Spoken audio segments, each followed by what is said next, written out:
How's everybody today? Excellent. Good. Great. Thought we could have a conversation about infrastructure since that's my new passion. Former B-2 guy, so you may have seen the news about some B-2 mission that was recently carried out.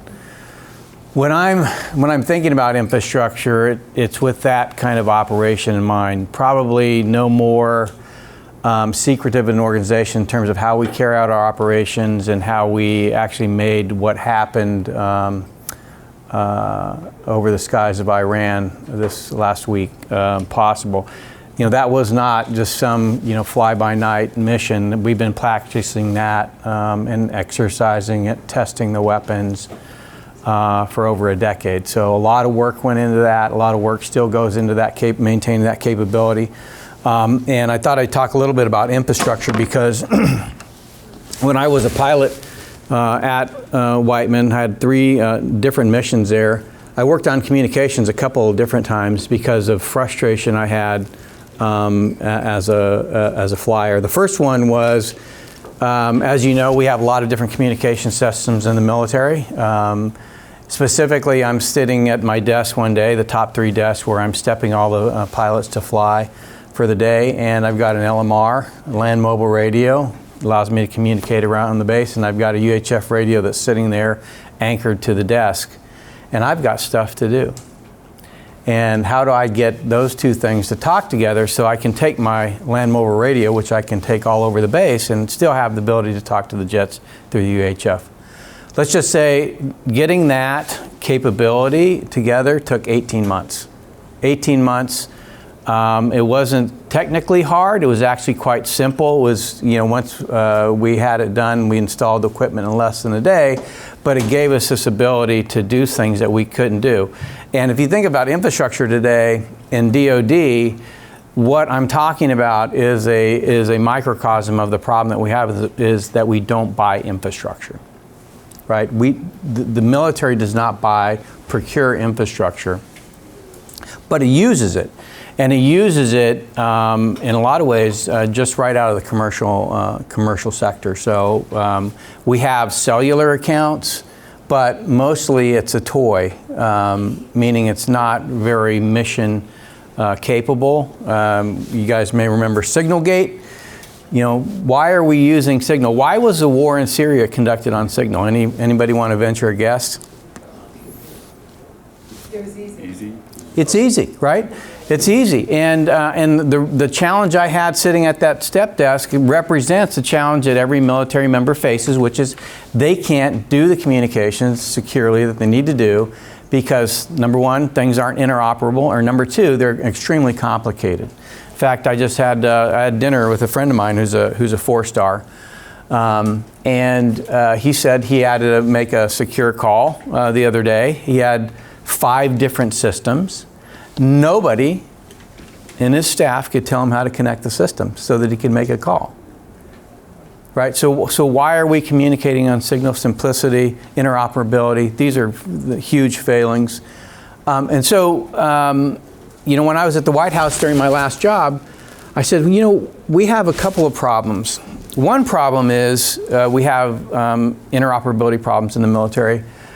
We have problems with complexity in communications. Another problem we have is our data is open. And in fact, the president had recently gone over to China, and the Chinese told him, hey, we have your data and we have our data. We're going to be better in AI than you because we have all the data. You guys can either get on board or you can play second fiddle for us for the rest of time. And they got me to thinking, like, what can we do? Like, how do we solve this problem? So I started looking at a technology called 5G, and I said, okay, well, maybe if we go to this 5G thing, maybe we could make a change, do something different, think differently.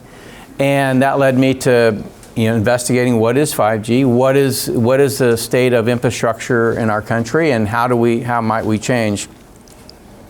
And ultimately, I wrote a paper, briefed a lot of the cabinet secretaries, and unbeknownst to me, the telecom industry found out what I was doing and summarily got me kicked out of the White House. So that was how I ended my time in politics, is learning a very valuable lesson about Washington, D.C., but more importantly, how disconnected and separate commercial is from the challenges that we face in the military. And you see it every single day, right? Why don't we use cellular? Why don't we use commercial cellular? Anybody want to venture a guess? Security. Like, anybody heard of Salt Typhoon? I would venture to say that the Chinese are probably still listening to voice and text on AT&T and Verizon right now. Absolutely. T-Mobile wasn't implicated in that. Now, T-Mobile's built a brand new 5G standalone network. Whether or not security things that they implemented prior to Salt Typhoon helped them, or whether they have a fully virtualized network, we don't know the answer to that. I do know that they have vendors that still get their software developed in China. So we have a huge problem with regard to the supply chain, hardware, software, how the networks are managed. And so if you take a step back and say, what do we need to create infrastructure that would support this concept of Golden Dome? And by the way, what is Golden Dome? We just flew those airplanes clear across the world over about a 36-hour mission. What do you think might have happened if the Iranians had known we were going to do that and had taken advantage of the fact that we had a pretty much wide open southern border for the last 4 years, under which a bunch of Iranians came into the country, and leveraged those people here in the same way that the Ukrainians leverage drones in Russia? Like, the Russians were caught completely off guard. These were attacks that happened deep in their territory. And they were actually using Russian shipping, right? There was Russian truck drivers taking what they thought was completely, safe shipments across Russia, deep in the heart of Russia, to attack strategic assets. Now, we have bomber bases all over the middle of the United States. It's kind of away from the coast. Makes it harder to attack and gives you more warning time. But that was presumably what the Russians thought too, right?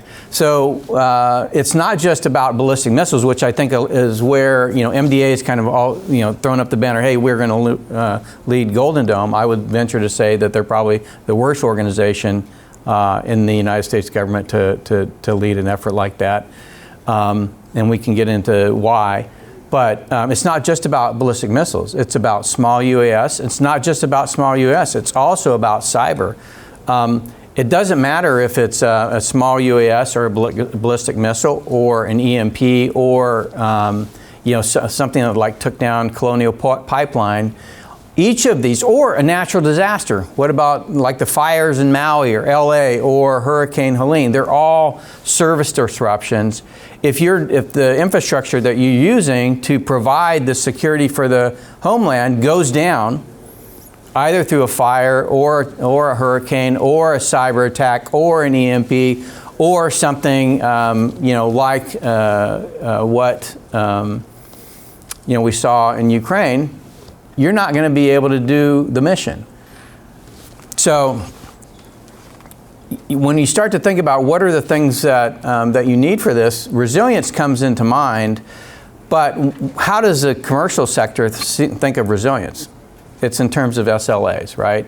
How many nines am I required to give you? And so when I think of nines as a military member, I don't think of nines in the same way the commercial side said.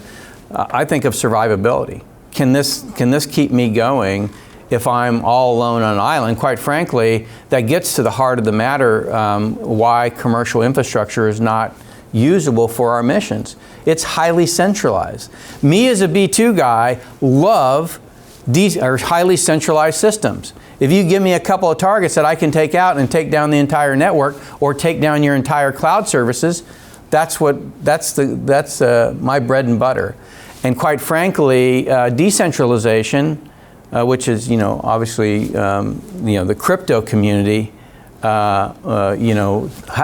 touts decentralization, but how decentralized are they, really? I mean, they operate in the same centralized digital environment that everybody else does. So if you have decentralized software, that's great, but if it's built all on top of centralized infrastructure, it's shit. It's not going to survive, right? So I don't care how many nines of SLAs you have, if it's not built to be survivable, and this, by the way, is what Bitcoin is what replaces gold in this new future, and you have no digital infrastructure, your Bitcoin is about as valuable as this, right? Ultimately, that's why a lot of people still have gold.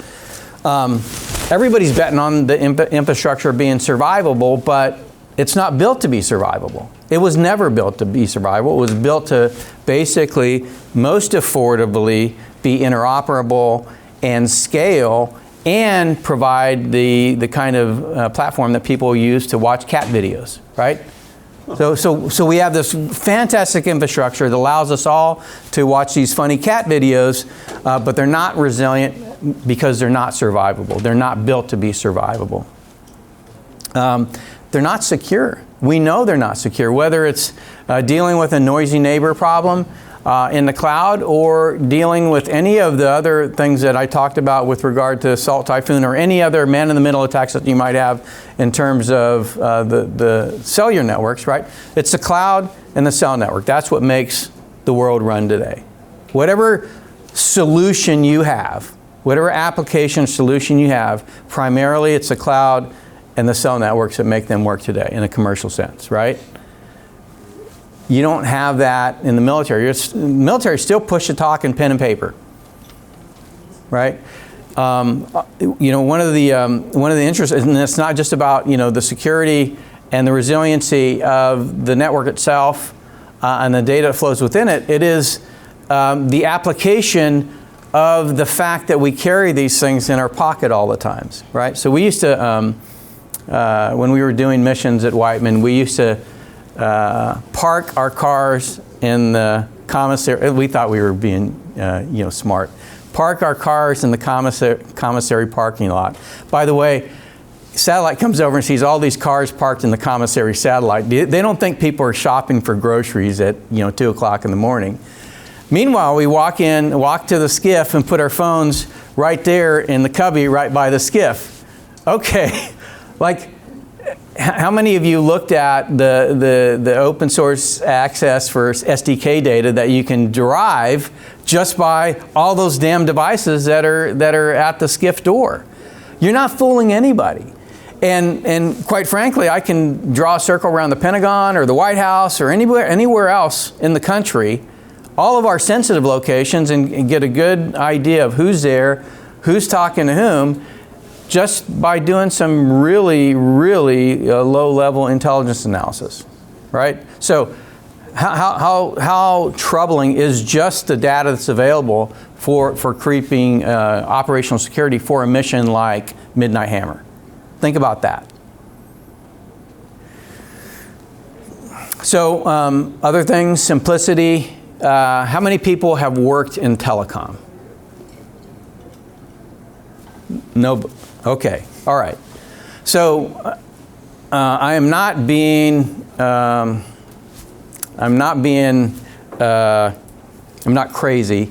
I'm not throwing things out there that if you don't go ask somebody in industry, they won't repeat the same things to you. We have a very insular telecom infrastructure, industry, and community. 3 carriers, primarily in the United States, unless you count Dish. I don't personally, because they haven't built that great a network, and it's not, I don't even know if it's going to survive. We have primarily 2 OEMs. And when I say primarily 2, we really only have 1, it's Ericsson. And the carriers keep Nokia around because they don't want Ericsson to basically have a monopoly. And so essentially, when we got rid of Huawei, because that was the other big player in the room, that cut us down to primarily Ericsson. All the carriers run Ericsson, and then they have some Nokia in their networks, just so Ericsson doesn't basically bleed them bleed them dry. Of course, Ericsson still manufactures and does code development in China. I'm not sure so much about Nokia. Okay, so in the United States, 3 carriers, 2 OEMs, really 1 OEM. How do the OEMs make money? Any idea? Maintenance contracts. Engineering services. Engineering services. So the OEMs actually build, operate, maintain the networks. The carriers would like you to believe that they do. They do not. They can't do anything without the engineers that work for Ericsson and Nokia. And oftentimes, engineers at Ericsson and Nokia don't even know how to configure their own equipment because it's highly complicated. There are literally 800 settings for an eSIM. Why is it so complex? Again, it gets to the heart of the problem. How do they make their money? Engineering services. They keep it complex so that you need their engineers, and only their engineers, to build, operate, and maintain the networks. And so, if you're going to embrace this technology in the military to kind of solve some of your interoperability problems, the telecom industry hasn't built that infrastructure to allow you to do that, right? It's incredibly complex. So I can hand you a baseband unit and a device if you have and a radio, and if you have no concept of the equipment that I've handed you, you could spend the rest of your natural born life and never get that equipment to connect to a device. It's just a fact. It's not easy to do. And then security, we've already kind of talked about. So as we at Semper looked at this problem, we took a step back and said, okay, how do we first solve the survivability question? And the answer is decentralization. We're highly centralized. That's very easy to attack. We want to fully decentralize the infrastructure. What's the problem with decentralizing infrastructure? How many people have worked with like a snow cone? Not the one you eat, but the one that Amazon makes. They classify that as an edge device. In reality, it's an extension of their cloud-centric services. Everything that you consume today is expecting a connection to the internet for it to be usable. What happens if you take away that connection to the internet? How usable is it? It becomes a brick for most. So decentralization actually means that, in a military sense, means that connection has to go away and it has to continue to function, right? That's what decentralization means. But if you talk to any engineer that's producing any kind of application that deploys in a commercial sense today, they're going to say, you're absolutely nuts. We need a connection to Amazon. That's where we run our back end, or whatever cloud they have it in. So decentralization, you have to kind of flip it on its head. I wrote a paper on cloud computing like in 2008, before the cloud really became a thing. Saying how it was going to be, a good way of thinking about conflict in the future. The problem is, what I didn't think about at the time was the fact that our access to the cloud is a key constraint for us being actually able to use the cloud. So when you're thinking about decentralization from a cloud perspective, you have to get away from cloud native. Cloud native wants you to think first of the cloud, then into the edge. And instead, you have to go to edge native, edge centric. In other words, if it can run alone at the edge, and when I say run alone at the edge, not just load it and run it, can you sustain an automated CI/CD pipeline for that product in the same way that you can do in a cloud-centric? If the answer is the platform that you've created will not enable that, then you're not really operating at in edge native. It's not just about loading and running it. It is about upgrading it, maintaining it, ensuring that you have the same service level continuously over a long period of time. That requires you to have a fully capable CI/CD pipeline. Now think about the problem that requires when you don't have a connection all the time to that thing, right? You're either disconnected most of the time or only intermittently connected, how do I create the ability to have that automation in a fully decentralized system? That's a question you have to solve in order to get these technologies into DoD. And once you do that, other communications. So while 5G is very complicated, it needn't be, right? It is because of the way that the carrier industry works. So if you go to a vendor that is working for a carrier, they only know how to sell to that carrier by selling services. They don't know how to sell a product. You know, and what I mean by a product, a Wi-Fi router. You can go to Amazon, buy a Wi-Fi router, and plug it in your house and have it up and going in a few minutes, right? You need to have that kind of capability with your communications equipment. Plug it in, it works, right? And so that's possible with cellular communications, but you have to actually do the work to automate all of the stuff that the OEMs don't want to automate because they want to charge the carriers for that, to do that. And so when you start to thinking about these things, if you do it properly, you can situate yourself within the homeland's infrastructure in a way that makes your stuff interoperable, but at the same time allows for this cloud and network to be survivable. What I mean? Well, if you can put yourself close to the radio, you can ensure that the radio continues to operate, and you can run applications there locally. And so that allows you to really affordably and effectively harden our digital infrastructure. So when you think about what we need for Golden Dome in terms of infrastructure, by and large, we have that within the clouds and the networks that we have today, but they're not resilient and not secure. But there is a way to essentially overlay them to provide, to essentially use that existing capacity to provide for counter small UAS, to provide for the processing and connectivity required to support things like ballistic missile defense. In turn, you can also begin to monitor those networks in those cloud environments for security vulnerabilities like cyber threats.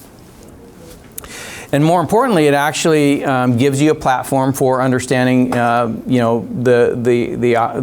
operational security component of our challenges, and also to, as you get into more or less information operations.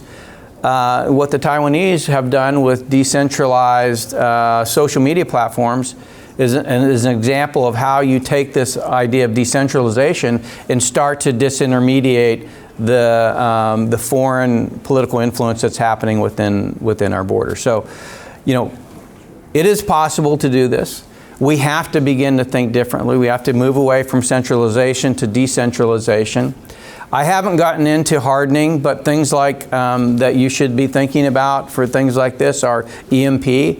One tactic of our adversaries is to take EMP and have it take down the anti-ballistic missile equipment prior to attack, because then you're not going to have an effective ballistic missile attack. So you have to think of EMP. You have to think of tamper. You don't want somebody to just walk up and throw some thumb drive into your piece of equipment that is at the base of a tower. How do you prevent that?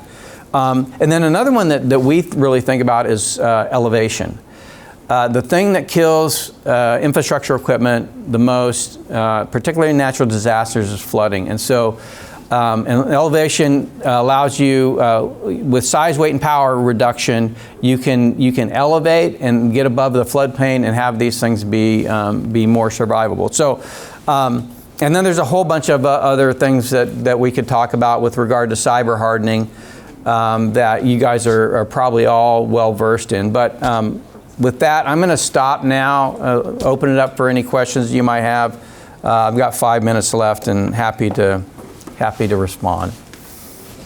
Earlier you were saying that having decentralized infrastructure wouldn't work well on top of centralized infrastructure.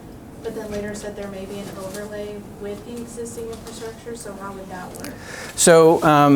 So I kind of said what we have to do is deal with all these challenges, right? Like for instance, a 5G core is, it was meant to, work in a room about as big as this. You have to get things like that. You have to shrink them down and have them function in a decentralized way. So if you do all the work that needs to be done, you can effectively create infrastructure that gets plugged into the network and the cloud that allows you to decentralize. So effectively you're creating a hybrid. You still have your centralized networks, you still have your centralized cloud, but then within that you have nodes of decentralized infrastructure that allow for survivability and security. So we've had hybrid architecture for 30 plus years, right? The entire discipline of mesh networks is around that. And the reason why security people are terrified of them is because all of them are horrible, right? The dynamic nature means that you have an exponential attack surface. How could we contemplate putting, what do we need? The reason I came is I was excited. What are the pieces of infrastructure we need? Mm-hmm. Because everyone I know who's in network security looks at all of these great research proposals, and again, very old field, but it's a nightmare as you think about attack surface management, interoperability between hundreds of standards, some of which are 20 years old, most of which are now dominated by 3GPP standards organizations, which you all know that. Yeah, I mean, so the answer to that is each node has to be an island unto itself, right? And so you can't allow the attacks to propagate beyond it.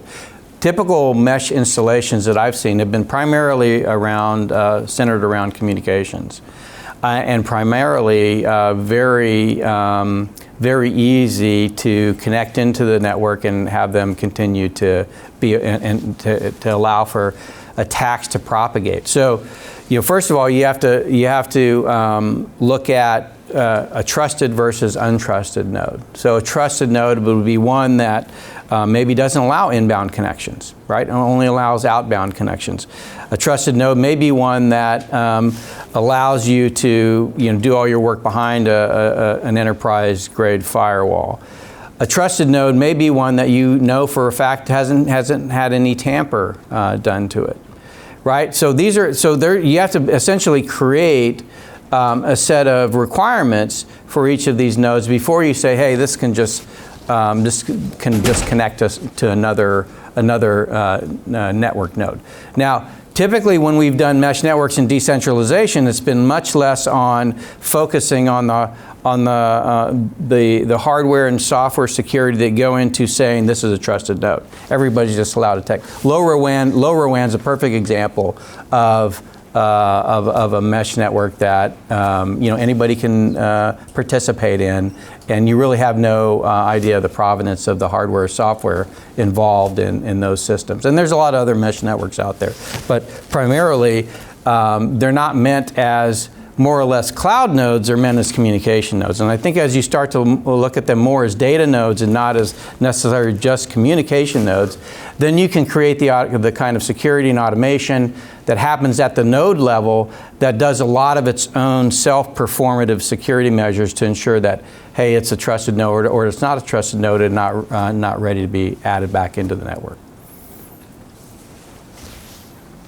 Okay, that's time. Thanks, everyone.